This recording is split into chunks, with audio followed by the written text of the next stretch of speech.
À cet égard, je suis obligé d'évoquer une menace que nous avons largement documentée avec ma collègue Caroline Yadan dans le cadre de la mission Flash sur l'entrisme islamiste dans le sport, dont nous étions les rapporteurs.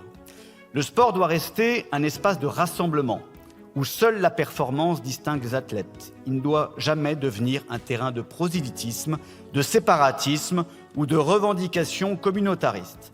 C'est pourquoi nous renouvelons notre demande. La proposition de loi adoptée par le Sénat en 2025, visant à conforter le principe de laïcité dans le sport, doit enfin être inscrite à l'ordre du jour de notre Assemblée. Notre hémicycle doit pouvoir se prononcer sur ce texte attendu par 73% des Français qui sont favorables à l'interdiction du port du voile islamique dans les compétitions sportives. Le sport est un miroir de la nation. Si nous voulons des champions remarquables, nous devons aussi exiger des dirigeants exemplaires. Si nous voulons des stades qui rassemblent, nous devons refuser qu'ils deviennent les terrains de jeu des conflits d'intérêts ou des offensives des frères musulmans. Madame la Présidente, il ne suffit pas de gratter très longtemps pour voir les obsessions identitaires de M. Odoul. Je lui rappellerai juste, s'il était un fin connaisseur du sport, qu'il n'y a pas si longtemps que ça, et après 1905, que beaucoup de clubs sportifs, y compris jusqu'au plus haut niveau, faisaient des prières catholiques dans les vestiaires. Et en l'occurrence, c'était, oui, je vous invite à regarder ça, ne le faisais pas hochement de tête, mais j'invite la représentation nationale à faire très attention à ce que nous discutons. Parce que ces obsessions identitaires qui sont posées au sein de cet hémicycle conduisent, quand elles deviennent une politique d'État, à ce que, y compris un président de la République, en l'occurrence M. Donald Trump, a empêché un arbitre international de pouvoir faire son office lors d'une compétition internationale à laquelle nous faisons objet aujourd'hui. Donc je vous invite non pas à entamer un débat qui est d'un autre temps, mais plutôt à ce que nous soyons tous unis et tous rassemblés pour que les obsessions identitaires sur l'islam de M. Odoul ne deviennent pas une politique nationale et que le sport reste protégé de ces obsessions qui, finalement, M. Odoul, sont racistes et islamophobes. Soyons clairs. Merci. De loi. Le peuple. Que faisons-nous pour les 45% d'adolescentes qui abandonnent le sport faute de clubs féminins accessibles ou parce que l'inscription coûte trop cher? Que faisons-nous pour les quartiers populaires où le taux de licence sportive est 2 fois inférieur à la moyenne nationale? Que faisons-nous pour les 61% d'équipements sportifs qui datent d'avant 1995, donc avant ma naissance, et n'ont jamais été rénovés? Le sport reste inaccessible à des millions de Français. Inaccessible financièrement, inaccessible géographiquement, inaccessible parce que les équipements tombent en ruine faute de moyens publics. C'est la droite et les gouvernements macronistes qui en sont responsables. Le budget du sport a baissé de plus de 6% dans le dernier projet de loi finance après une coupe déjà drastique l'année précédente, au point que même Macron s'en est offusqué publiquement. Tant qu'on légifère uniquement pour les actionnaires et les diffuseurs, le droit au sport restera lettre morte pour ceux qui en ont le plus besoin. Car oui, le sport n'est pas un bien marchand comme les autres, c'est un bien commun. Il doit rester au service du peuple, pas au service des fonds d'investissement. Je vous remercie. Je sais que c'est l'une de vos priorités, Madame la Ministre, car c'est toute une culture qu'il faut changer dans les clubs, au niveau amateur et professionnel, et dans nos représentations collectives. Parce que le sport est encore pensé au masculin. Quand les équipements manquent dans une commune, les arbitrages privilégient les équipes masculines. Quand les budgets se resserrent dans les familles, ce sont les petits garçons que l'on continue à inscrire au sport au détriment de leurs sœurs. Et au niveau professionnel, le constat est tout aussi désolant. La loi sur la parité dans les instances dirigeantes de 2022 n'a eu aucun impact sur les présidences, aucun progrès en 4 ans, y compris dans les disciplines où les femmes sont majoritairement licenciées. Nos événements sportifs doivent être repensés à l'aune de ces réalités et non selon les seuls principes de l'argent et de la toute-puissance. Je ne peux m'empêcher de le dire, surtout après la semaine que nous avons vécue, dans un monde sur une trajectoire d'au moins plus 2,7 degrés de réchauffement d'ici 2 décennies, ces événements ne sont plus viables.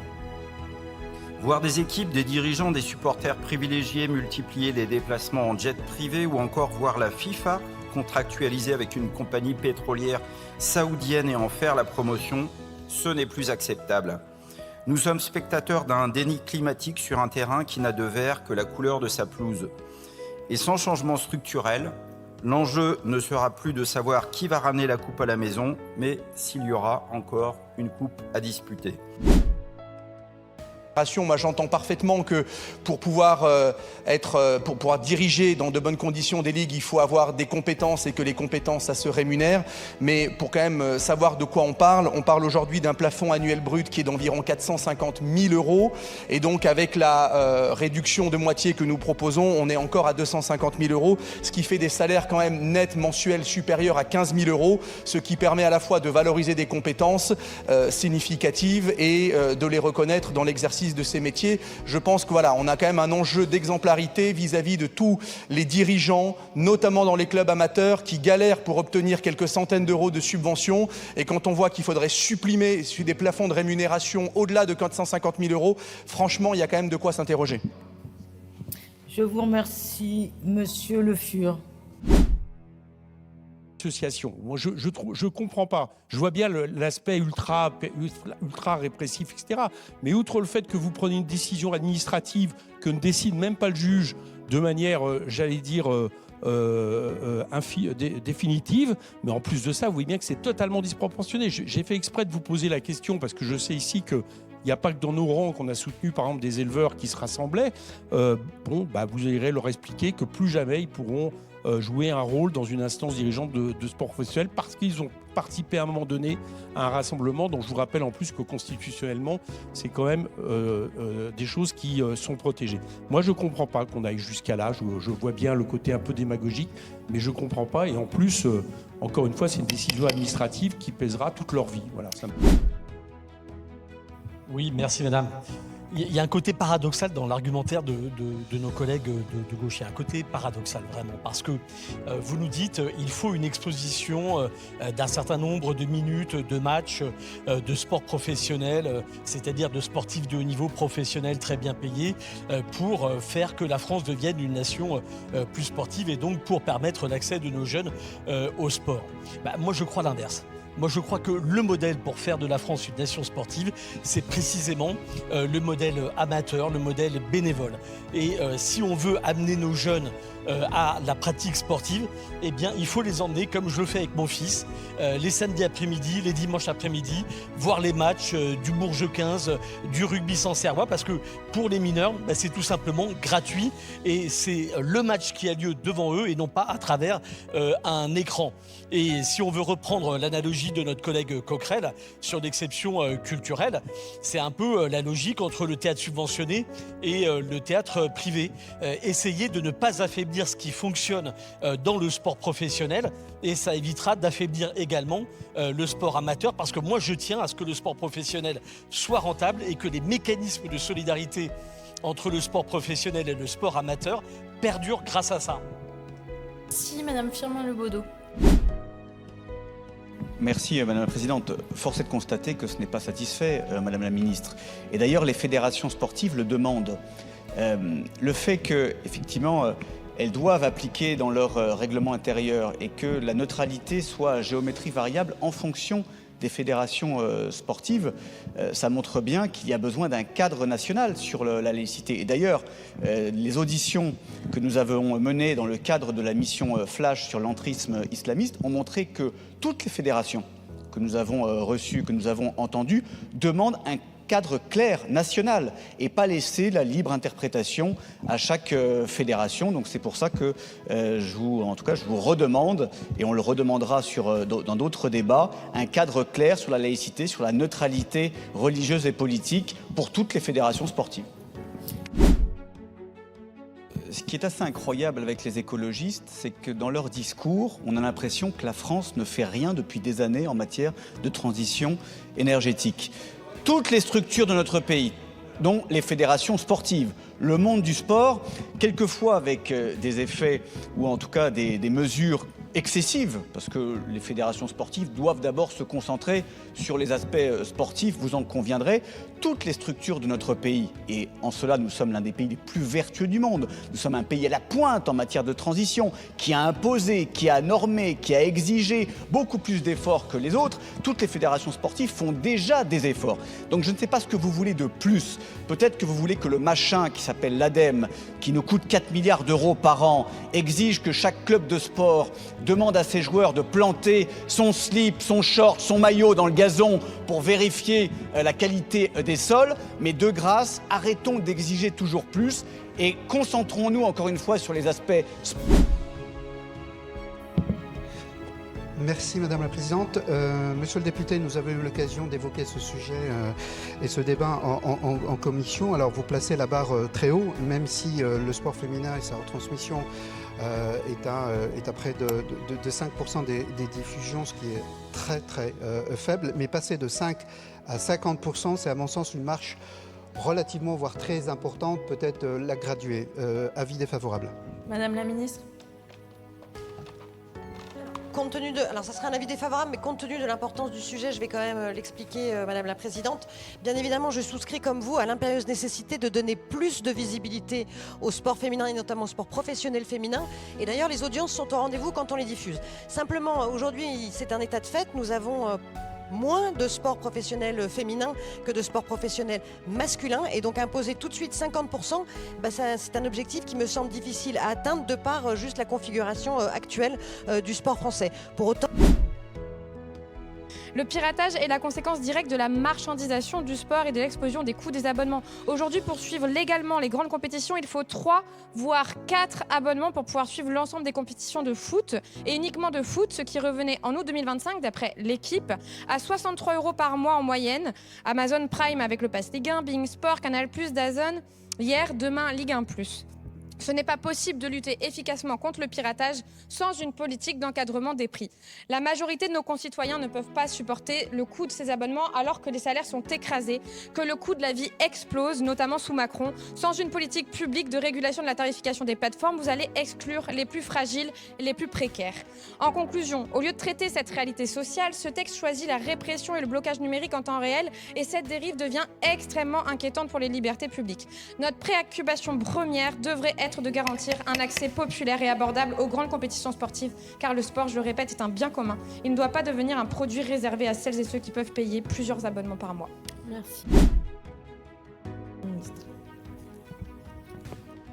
Merci Madame la Présidente. Alors en fait, pour tout vous expliquer, nous sommes favorables à la disposition qui avait été intégrée dans le texte. C'est pour ça qu'il faut suivre, voilà, qui visait donc à limiter, enfin à interdire même les influenceurs. Simplement aujourd'hui, cette disposition nous contraindrait à notifier à la Commission européenne cette disposition, ce qui bien évidemment bloquerait la convocation d'une CMP dans les délais rapides, nous ferait perdre plusieurs mois et donc ne pourrait pas nous permettre d'adopter le texte dans les délais tels que nous souhaitons, je pense tous et tous ici, pouvoir l'adopter. Aussi, il va falloir que nous revenions par une autre voie pour travailler sur ce sujet. C'est pour ça qu'en accord avec Madame Met, qui était l'auteur d'ailleurs de cette nouvel article, je vous proposerai de supprimer cet article. Merci, Madame la... Alors nous affirmons que pour nous, les supporters ne sont pas de simples vaches à lait, tout juste bons à payer des abonnements dans un stade ou à une chaîne de télévision, juste bons à constituer un formidable produit d'appel grâce à des tribunes festives et animées. Consommez, mais taisez-vous et surtout ne donnez votre avis sur rien et certainement pas sur le calendrier ou sur l'organisation des compétitions. C'est ce que pensent certains, et c'est vrai que quand on se déplace en jet privé, la question d'organisation des déplacements ne revêt sans doute pas la même importance que pour les supporters.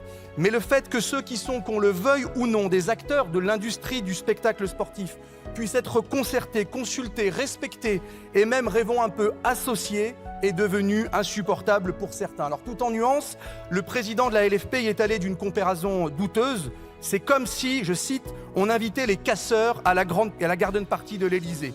Quel mépris pour celles et ceux qui sont le cœur battant de nos enceintes sportives.